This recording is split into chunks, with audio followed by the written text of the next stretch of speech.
Hello Australia, right around the country on Foxtel's Aurora and on demand on YouTube. This is The Scene. It's all about great Australian and West Australian music, and all thanks to our mates at Atomic and Sound Centre Morley as well. My name is Blake Williams. Hello. If you're watching us on YouTube, hit that subscribe button and you'll never miss an episode of the show. In fact, we're getting into Season 7, Episode 8 right now. We've got a whole bunch of seasons you can catch up on right here on YouTube. But let's get into it. Tonight, a bit of folk rock. In fact, this song is out tomorrow. It is called Monsters. In the studio. Let's go crazy for Michael Day.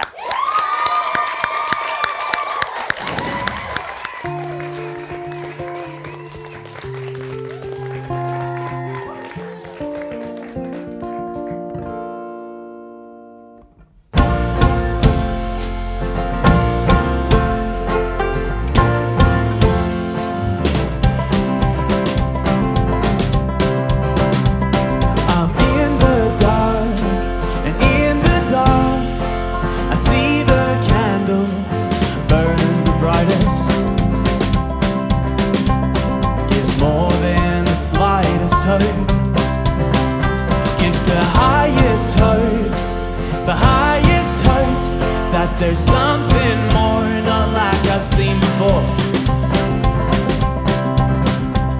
But still I'm wrong.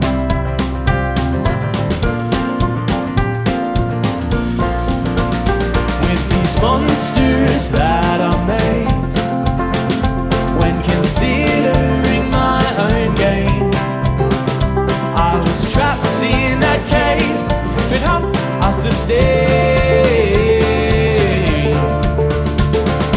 This old stone's been rolled away.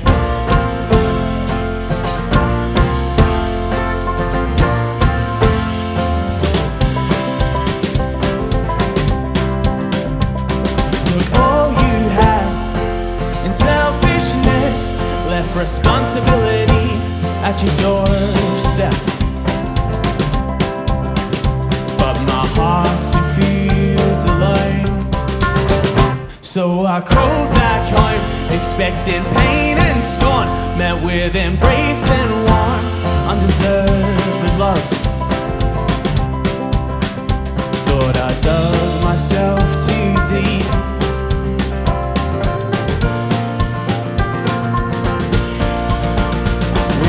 Monsters that are made, when considering my own gain, I was trapped in that cave, but hope I sustain.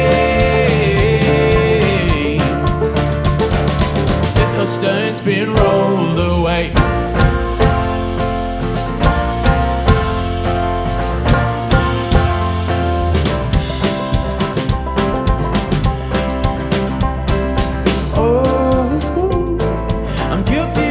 Verdicts now.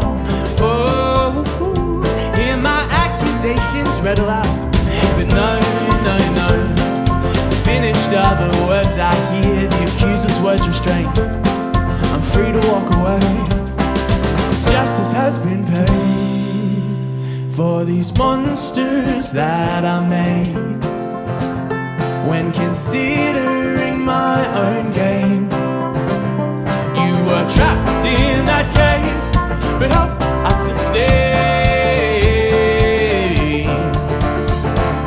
This old stone's been rolled, monsters that I made, when considering my own gain. You were trapped in that cave, but hope you sustain. This old stone's been rolled away.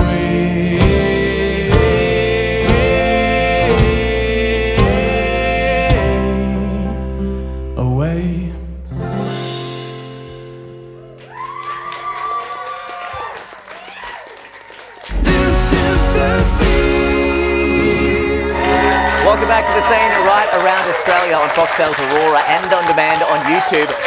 Michael Day, live on stage. Mate, that sounded amazing. Thanks, man. Welcome to the show. Thank you.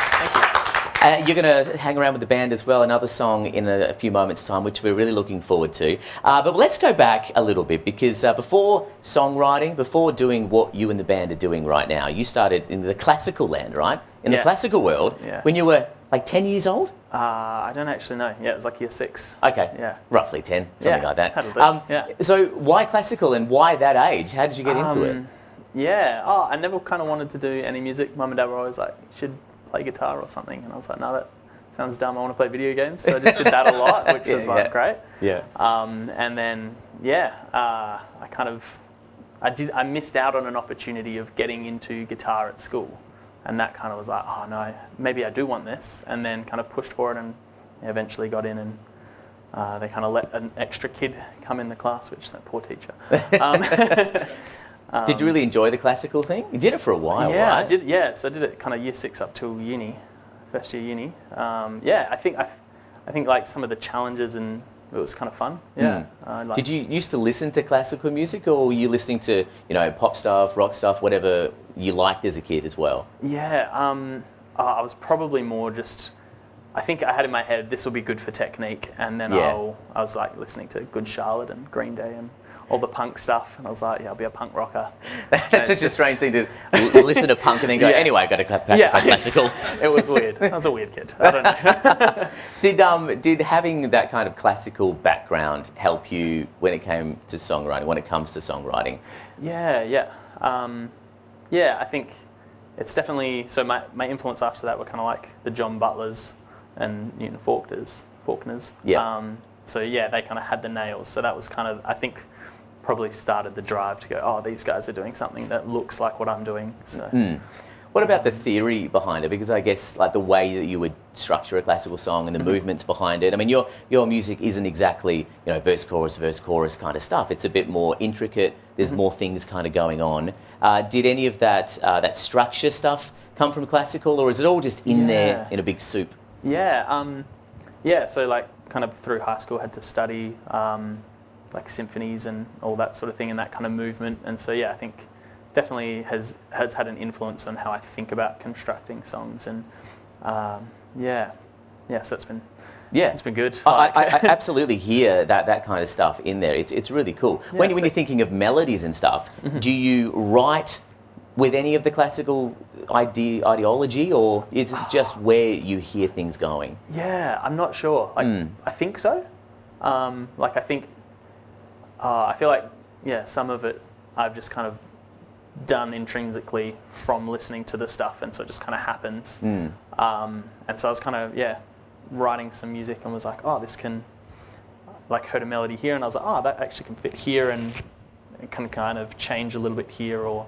The reason I ask is I find it quite fascinating, playing classical for that long and then doing sort of folky guitar style songwriting.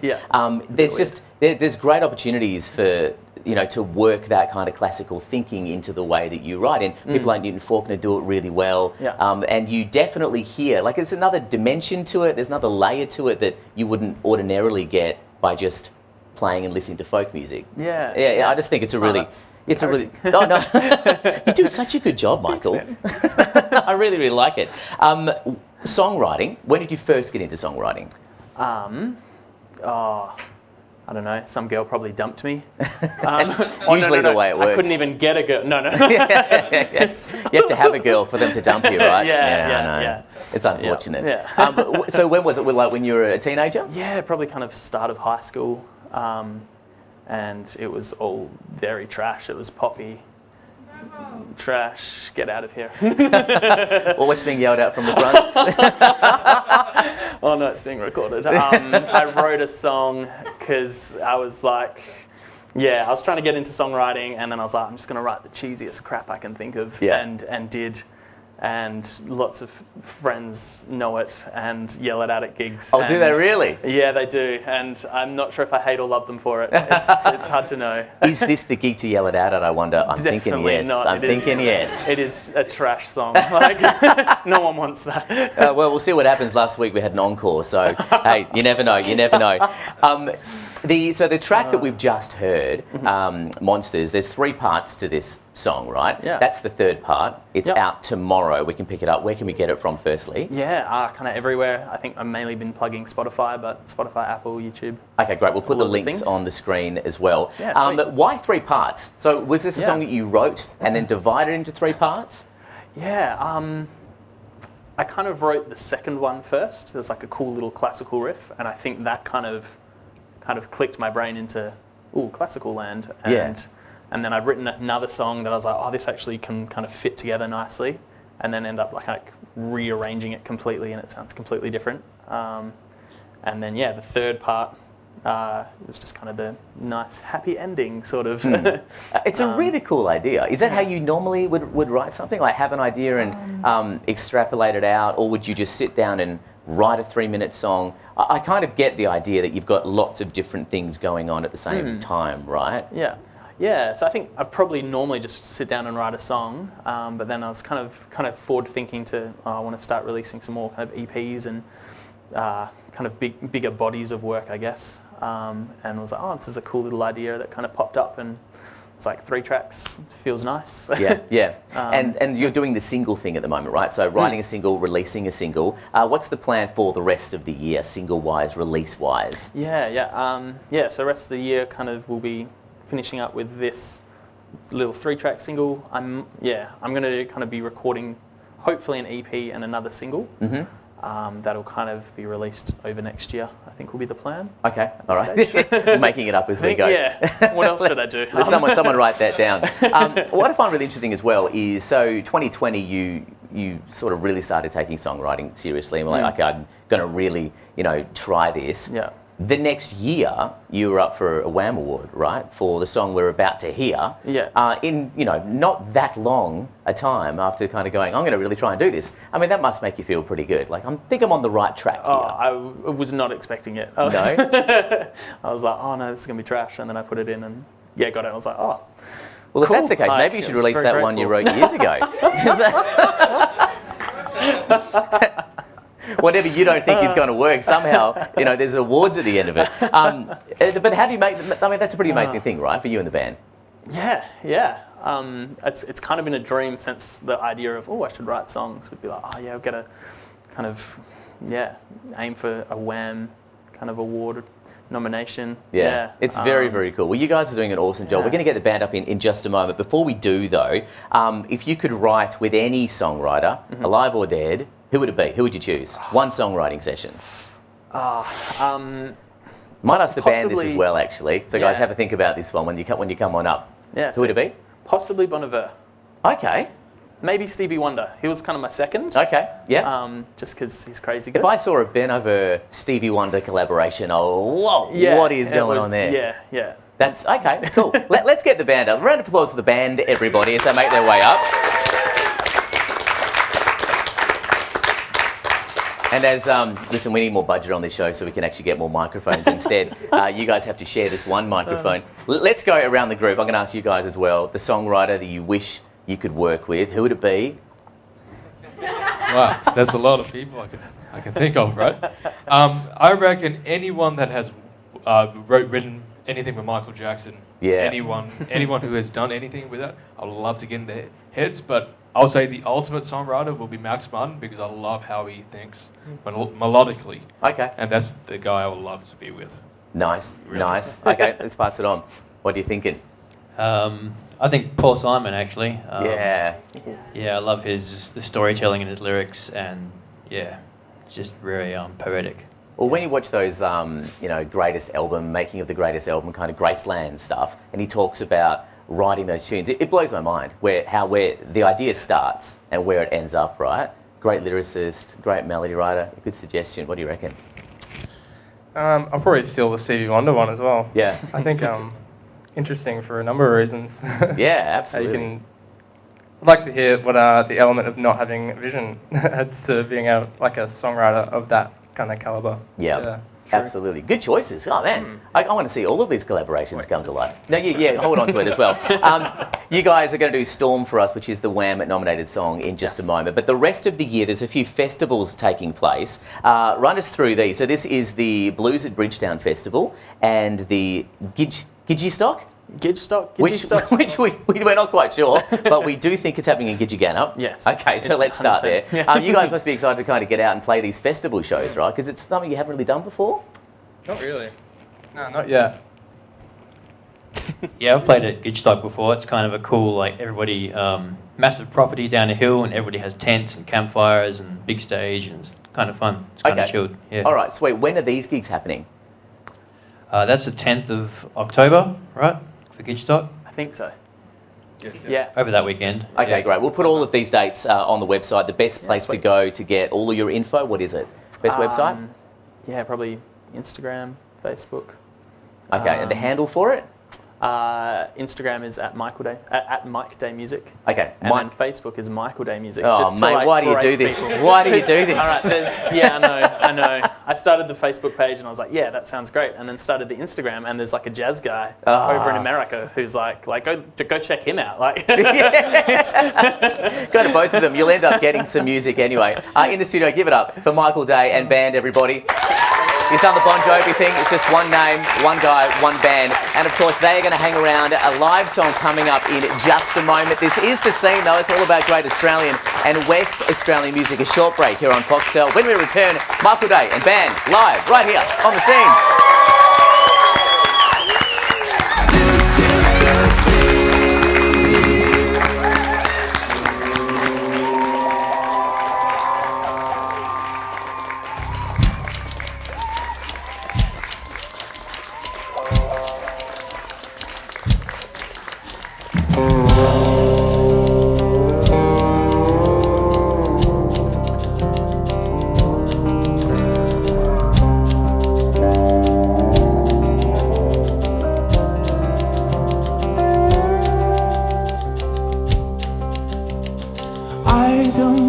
I can handle the storm as the waves beat against me.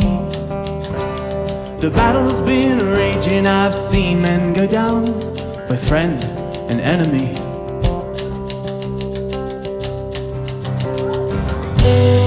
I'm not your enemy.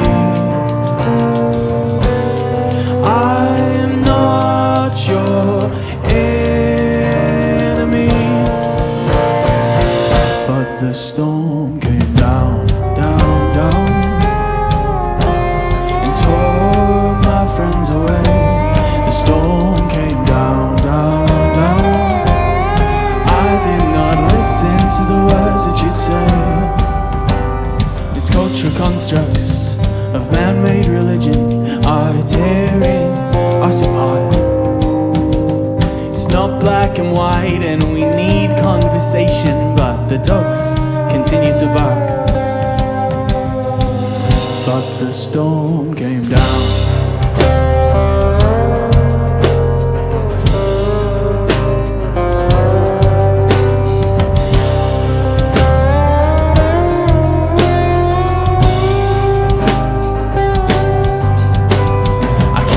The land, I don't have the power, and you don't have the will. I can't change the wind as it blows through the sails, so I keep on struggling.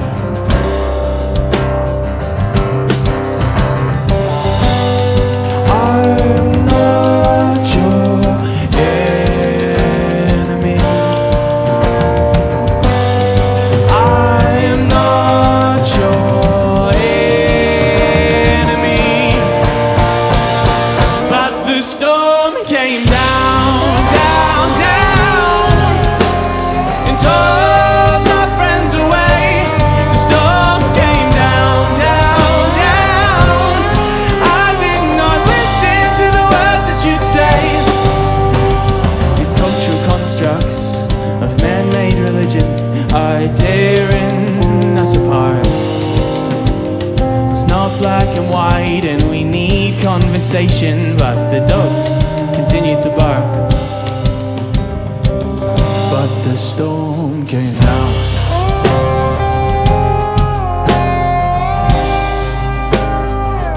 But the storm came down.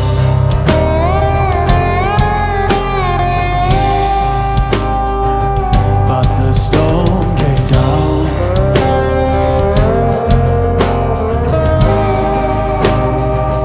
But the storm came down.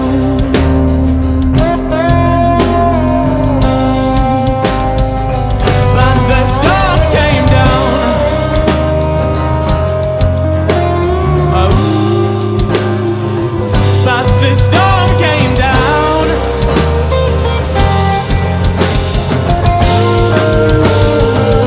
But the storm came down.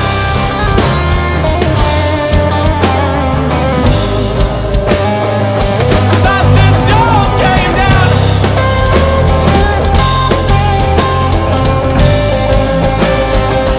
But the storm came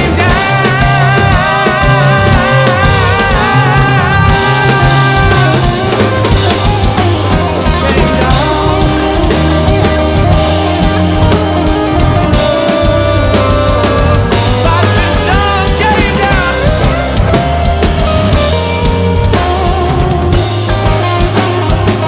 But the storm came down.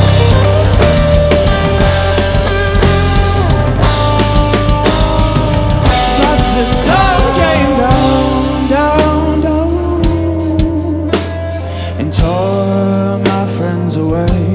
The storm came down, down, down. I did not listen to the words that you'd say, and neither did you.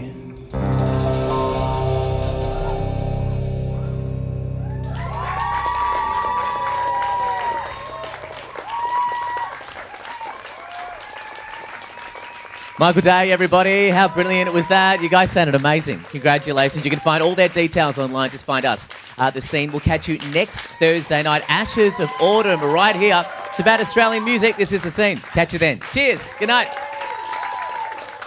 But